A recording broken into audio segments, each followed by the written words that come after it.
In this video I'm going to, or rather in this video series, I'm going to show you how to build these particular 3 meter long outriggers for kayak sailing, which are made from 4mm ply and which will attach to these supports, the arcers. Attaching them is as simple as looping over the shock cord, as you can see, and then simply turning them around this way. Oh, this might take 2 hands. We'll start with the back. Turning them around this way and pulling over the shock cord like so.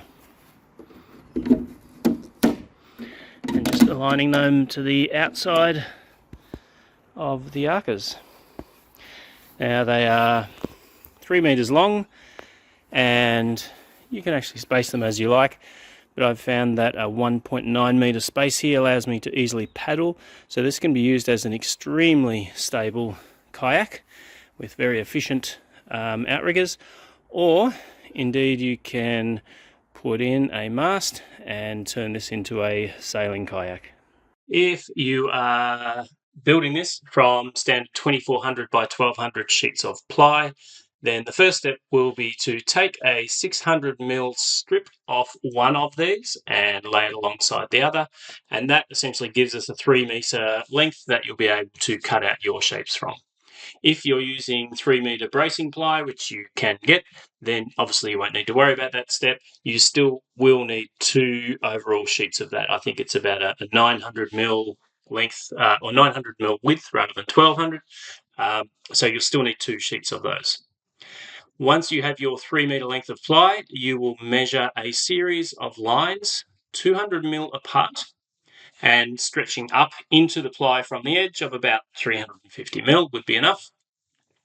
Essentially what you're then going to do is mark out the intersections where the shapes for the side panels will need to be cut from.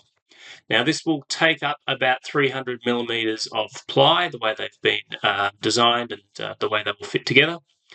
And then once you've marked those intersections, you'll be able to use something flexible as a flexible ruler to essentially draw out the curved shapes that need to be cut out from the ply. Then you'll cut that from the plywood. That will give you your templates, which you can then use to cut from the remaining horizontal 300mm strips of ply. So you just layer each of those successfully, draw around them, and then cut them out, and then do some sanding to ensure they're all matching. So that gives you your 4 sets of side panels for the 2 outriggers, and leaves you with an 1800 by 1200 sheet of ply. From this, we'll cut a 100mm strip, and that can be used to create the backing plates that you'll then use to join all of those 600mm to the 2400mm side panels. So from that, you'll cut a series of backing plates, and then that leaves plenty of ply where you'll take a similar approach to cut out your top panels. Those will be done in 2 parts, which gives you a bit more flexibility when putting this together. They will essentially meet where the center bulkhead is, and there'll be plenty of ply then left over to actually also cut out your bulkheads as well.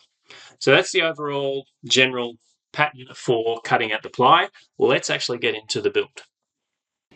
Okay, the first thing you're going to need is a 3 meter length of plywood, either starting with 3 meter length of bracing ply, or if you're working from 2400 lengths, then what you do is you slice off a 600 meter length from one sheet and line it up with the factory edges joining like so, so that you then have your 3 meter length, so 2400 plus the 600 there. Now I've actually taken a single sheet, sliced it down the middle, and then taken off 600 from here. But if you're making 2 sets of outriggers, you will need to work from whole sheets. So this would normally be a 2400 by 1200 entire sheet here, with a 1200 by 600 slice on the side. The next thing we're going to do is mark out 200mm spacings and lines, and that's going to be our guide for drawing out the shapes. So as you can see, I've measured 200mm here at various points along the sheet of ply, or the 2 sheets of ply. Our join here represents one of those points because this one here is exactly 600. Now this point here is going to then have a backing plate to join the two, and that backing plate will actually act as a point where it will stabilize the bulkheads at the rear. So this essentially is going to be the rear. So this essentially is going to be the rear of the outrigger, with a bulkhead there, one in the middle and one further up the end here.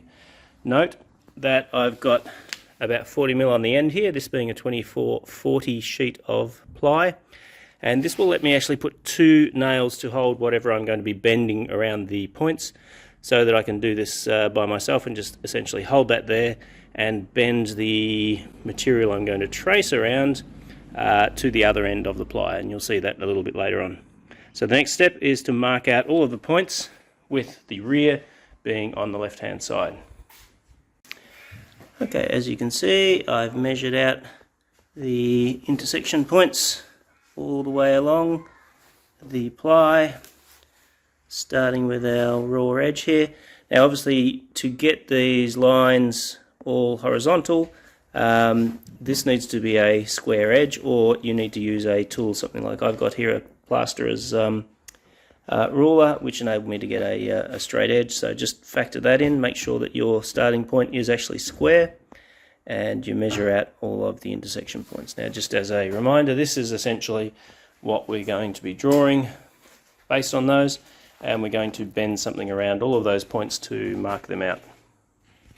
Okay, so now what I've done now is place nails all along on one of the lines, make sure they're vertical, and I'm going to bend something around that. Now what I find rather convenient for this, and rather cheap, is this strip here. It's a plastic strip you can get from hardware, used to join cement sheet, and that will be a nice flexible piece. Make sure you get a straight one that we can bend along those.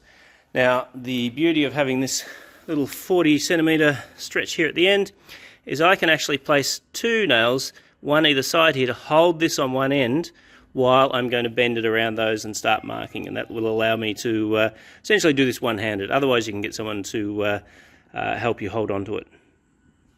Okay, so I've placed 2 nails to hold my plastic at this end here, and then I'm just going to start bending this around. In some places I might put in another nail to hold things in place. So for instance here I'm going to tap one in just to help me get that right curved shape, and you can see that is now touching all of those. So I might draw my line. Try not to push the plastic as you are drawing the line. Let me hold that one there a little bit. Essentially what we're trying for is a nice curved shape that follows around and intersects all of these points.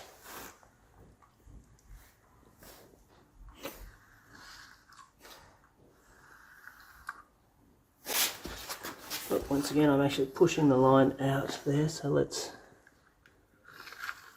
hold that like so. And I'm going to place another nail here while I help bend this around.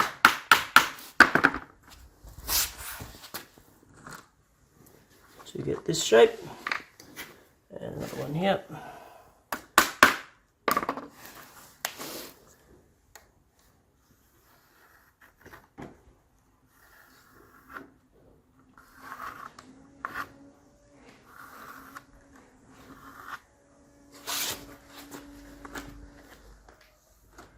Like so.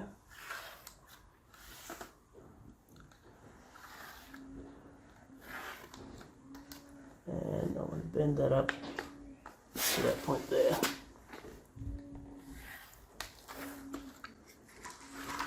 And there is our first curved line that we've created. So once you've drawn out all of your intersection points and joined them with a tool you can use to bend around the curves, you should have something like this. So our first shape will terminate down to about 0 at this point here. So that is one where, when cutting, just leave a little bit extra there as you cut this out, because you'll plane that down to the exact point. Similarly here, where they come to meet, there's about 5 millimeters, a little bit more between them. Cut right through the middle there, and then we'll plane them down to ensure they meet. Now, essentially the way these have been laid out, the height-wise is just under 300. So in a 1200 sheet of ply, you will get 4 sets of these. But what we're going to do is cut out our first as templates.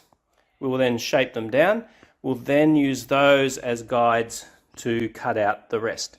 But essentially you should get 4 rows of these shapes out, which will give you 2 sets of sides for your outriggers. The other point to make is you can start drawing in the curves as to how you want to end these. So this is the rear here. Essentially I've started halfway through that space there and just drawn a nice sort of curve to bring it up to the back. And it's a little bit difficult to do it with the front here. I'd recommend doing this after you actually have cut them out. Bring them together by sort of rolling along and getting the 2 shapes to meet all the way to the end here. And then you can start to draw out whatever shape you want to have on the front here for the bow.